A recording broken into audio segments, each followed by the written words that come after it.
Dala ang search warrant. Pinasok ng mga tauhan ng PIDEA Region 4A, Antipolo Police at Rizal PPO ang compound na ito sa Barangay Inarawan, Antipolo City.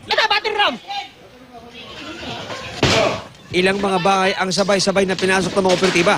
Ginamitan pa ang ilan ng battering ram para mapasok. Todo ingat ang mga operatiba, lalo't may namatayin ng pulis sa isang operasyon sa naturang lugar. May mga nagtangkang tumakas, pero nahuli rin ng mga nakapalibot na tropa ng Philippine Army. Sa mga taguan sa mga bahay, narecover ang mga sachet ng droga at mga drug paraphernalia. Ayon sa PIDEA at PNP, ito raw ang isa sa pinaka-notorious na lugar sa Antipolo kung illegal na droga ang pag-uusapan na kanilang napatunayan sa kanilang mga surveillance video. Tinarget natin ito dahil maliban sa droga, iba't ibang uri ng kriminal yung nag-harbor sa area na to. Mga gun for hire, saka marami pang mga notorious na kriminal. Sa kabuuan, aabot sa 50 ang inaresto habang patuloy na iniimbentaryo ang dami ng drogang nakumpiska sa operasyon. Tapos na ang pakiusapan. So, action na po ang kailangan. Tumulong po sila. Meron naman pong hotline ang ating regional director.